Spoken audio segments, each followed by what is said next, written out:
跟伊朗爆发了冲突，全世界会通膨再起吗？今天带您快来看。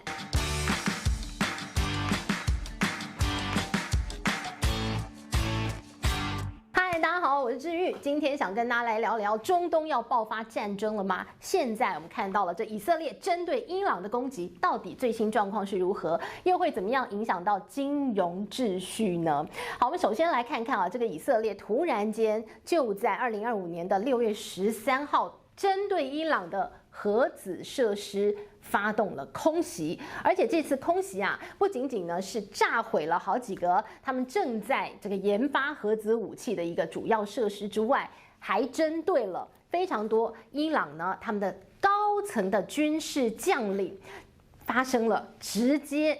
攻击他们，所以呢，造成他们有很多的军事将领都在空袭当中丧命了。所以现在的伊朗呢，应该是军方有很多部队呈现了一种群龙无首的状况。好了，那于是乎大家就要开始问了：这样的一个战争，这样的一个空袭行动，会演变成大规模的直接的一个战争吗？会变成地面战吗？那我们今天就好好来看看了。好，那我们就首先来看到为什么是此时此刻？你说以色列跟伊朗，这个世仇也好多年了，对吧？为什么突然间就在这个时候，以色列发动了战争，发动了空袭呢？好，主因呢，它要有一个理由嘛，对吧？我不能无缘无故，我看你不顺眼，我看你不爽，我就炸弹飞过去，那就不合理嘛，对吧？我们这个生活在这个世界上，国家要生活在这样的一个这个世界各国当中，我们每一次的动作要有个理由，不然的话呢，你就会遭到各国的声讨，对吧？所以呢，以色列这一回他就是刚好被他遇到了一个天时地利人和，什么呢？就是看到了这个国际原子能总署在6月12号针对伊朗第一次谴责他什么呢？就是谴责他，你怎么会继续的研发核子武器呢？针对伊朗谴责了，这是国际这个原子能总署这么多年来第一次谴责伊朗。好了，那以色列马上就抓住了这个由头，谴责了，对吧？那我就代替月亮惩罚你你只谴责而已，我就直接用飞弹惩罚你。所以你就看到以色列就在隔一天，立刻呢发动了大规模的空袭行动，针对了伊朗的一些核子设施的一些地点，就开始进行空袭轰炸了。他说我们要完全阻止伊朗继续研发核子武器。那当然呢，伊朗当然是跟以色列非常敌对，伊朗的一个政权呢也总是有意无意说我们要消灭以色列，所以呢你在研发这个核子武器，就让以色列觉得倍感威胁嘛。所以他说我要阻止伊朗继续的研发核子武器，所以呢就要把他们的这个核子武器的设施给炸毁，然后要把它研发这个核子飞弹的一些这个基地研究设施全部通通夷为平地。好了，但是这是表面上的理由。其实呢，你看到这以色列在过去一段时间，看到以色列这个哈马斯之间的一个这个冲突在过去的这1-2年当中其实伊朗当然也卷进来，对吧？伊朗扶植的一些像真主党的势力在这个以色列跟哈马斯之间的冲突呢，它也扮演了一些这个敲边鼓帮忙这样的一个角色。那于是呢，这个以色列也挪一只手针对真主党。那真主党的背后就是伊朗所以呢，在过去这1-2年间，这个伊朗要资助这个真主党去跟以色列对抗。那以色列也透过真主党不断的一个冲突当中，其实双方都非常消耗。但是呢，在以色列的眼中会觉得，我们过去对峙了这数十年，现在终于被我逮到这个时机点。你因为资助真主党，消耗了非常多你的飞弹弹药，你的经济能力，所以呢，现在我如果可以趁你病要你命，我当然是不能放过。所以刚好呢，这个国际原子能总署说了一个谴责，我马上赶快趁机飞弹通通就空袭过去了。那当然呢，对于这个伊朗的一些这个核子研究的设施来讲啊，真的是有造成伤害的。虽然说伊朗呢把它很多的研究核子设施呢放在地底下，他们在地底下呢深处做了非常多加固的一个地下碉堡，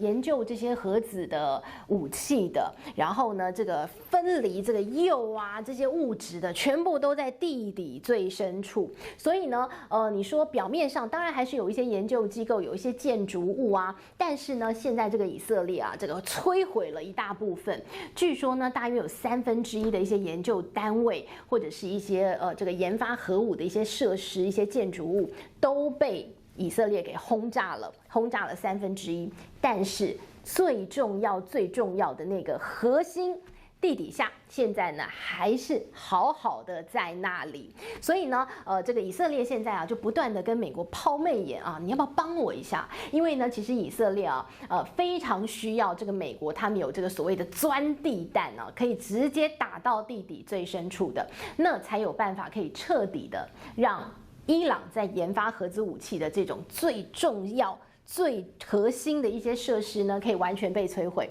需要美国帮忙。那美国有帮忙吗？现在看起来，川普呢，好像还是蛮隔岸观火的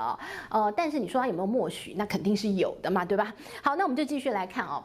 这次的这个以色列啊，刚好在此时此刻发动这样一个空袭行动。很多人说，它不仅仅是为了要阻止这个核子设施，趁机把你的核子设施啊，跟这个阻碍你现在的研发进度，甚至呢，他更希望做的是要把整个对以色列非常有敌意的政权，看有没有机会给全部拉下台。好，怎么说呢？过去呢，这个以色列跟伊朗这个互相的轰炸嘛，那当然就是无差别攻击啊，就是乱炸一通啊，我就是要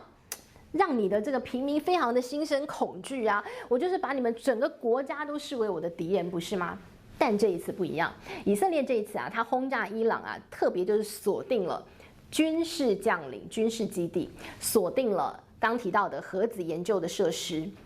避开了平民聚集地。有人说这是有意为之，为什么？因为呢，他故意想说，我的敌人不是你们这些伊朗的平民，我的敌人呢是这个压迫你们的政权。因为其实伊朗内部啊，对于现在的这个神权体制啊，也是有很多人是心生不满的，他们觉得被压迫了很久，但是没办法，你这个拳头好大，我也是没有什么办法反抗你。那现在以色列就说没有。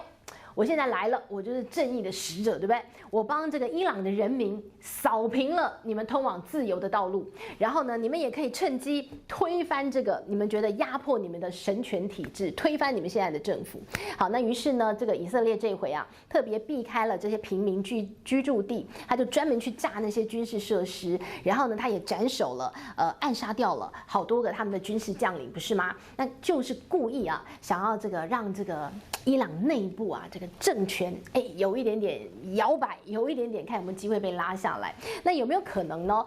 真的这个政权呢，就因此会倒下呢？我们不晓得。但是呢，其实倒下也不一定好，因为你这个政权倒下了之后，难保下一个政权会不会来一个更独裁、更霸权的就不知道了哦。但以色列无论如何，反正我先把这个对我不友善拉下来再说。所以呢，他现在就是有意的放一些风声，让伊朗内部的一个政局也不稳。然后呢，当然这所有的你这个我的敌人国家政局不稳，当然对我来讲就最有利嘛，对吧？好，那我们就来看到，其实啊，选在此时此刻啊，你说美国到底有没有在背后推一把？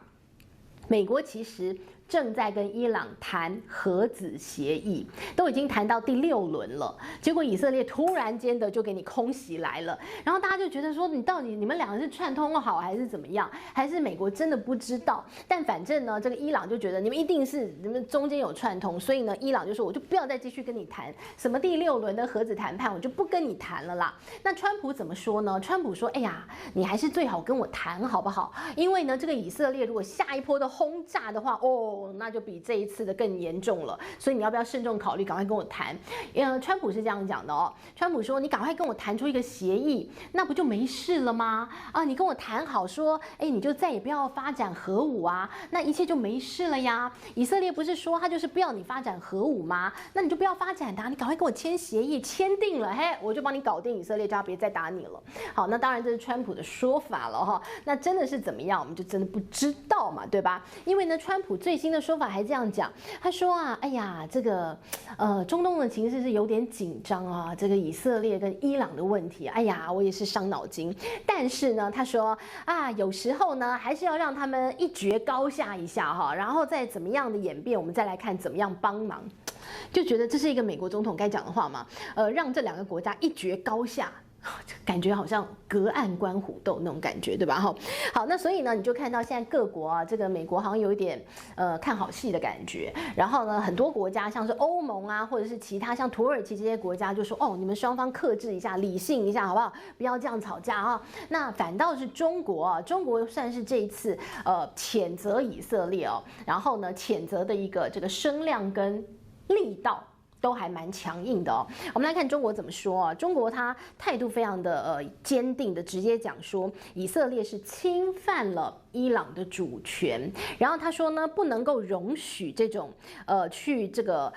直接去袭击、去攻击一个主权国家的行为，因为他说，如果大家都任由以色列去找了一个由头就攻击另外一个国家的话，那是不是做了一个非常坏的一个示范呢？那以后每个国家都说，哎呀，我这个觉得你哪边做不对哦，我就直接攻击你，这样是对的吗？所以呢，中国直接是用一个这个成语来讲，他说绝对不能够这个强不凌弱，绝对不能用这样的一个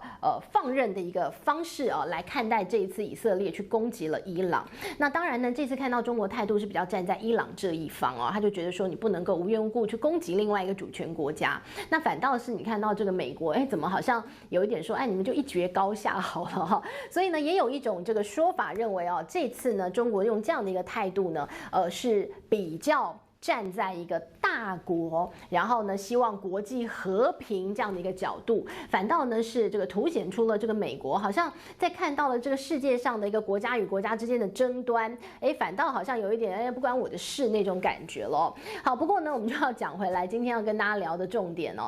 伊朗跟以色列，以色列说了，他要这个完全这个扫平他的一个核子发展嘛。那目前为止伊朗这个以色列是这样说，他说目前呢，他轰炸掉的这些核子设施呢，只能够让伊朗倒退几个月，而不是倒退几年，所以呢，他还要继续的这样的轰炸下去。那你就看到了，哇，那这如果是继续下去这样的冲突的话，到底呢对于这个世界上的一些经贸状况会造成什么样的影响？首先呢，我们就要带您来看这个冲突到底会有多扩大，会演变成地面战吗？因为毕竟伊朗跟以色列他们中间隔还有好多其他国家嘛，所以他们现在就是互相空袭对方，飞弹飞来飞去。那你也知道，这个飞弹飞来飞去，有一天飞弹会打完的所以呢，你说他们除了飞弹之外，有可能演变成了大规模的地面战吗？目前看起来应该是比较低下的可能，没有那么大的可能，所以呢，还是比较是有这种空中交战这样的一个可能性比较大。那如果只是纯粹仅止于在飞弹互相的一个攻击对方的话，那应该可以说它是有限的冲突。那有限的冲突呢，当然对于全世界金融环境造成的影响就是有限的影响，应该不会太严重，所以就短期的出现了一点波动。那再来，大家比较担心的是，伊朗是一个很重要产油国嘛，然后呢，它旁边呢又是这个非常重要的中东要运油的荷姆兹海峡很重要的一个这个枢纽位置，所以大家担心的是油价。好，油价第一时间的确有往上，但是也没有大家想象中的暴涨非常严重目前看起来呢是有涨，但不严重。如果呢它的一个油价的涨幅维持在这个地方的话，好像呢对于接下来油价乃至于造成全世界通膨的状况就不会那么严重。大家反而比较要担心的是到底这个荷姆兹海峡会不会受到影响？如果荷姆兹海峡受到影响的话呢，哇，那接下来的运价可能会再度的上扬，那可能是大家比较需要担心的部分了所以目前为止呢，我们就以一个有限冲突的角度来看它。那我们持续观察油价，持续观察荷姆兹海峡目前的通行状况。如果呢一切就仅止于空中之间的飞弹往来的话，那我们应该可以暂时放心，我们就可以用川普总统的角度来看他们如何一决高下了那当然呢，这个关于伊朗跟以色列怎么样影响政经环境呢？我们会持续的在节目当中带大家来一块看下去喽。这是今天的节目内容，希望你喜欢喽。我们下回见，拜拜。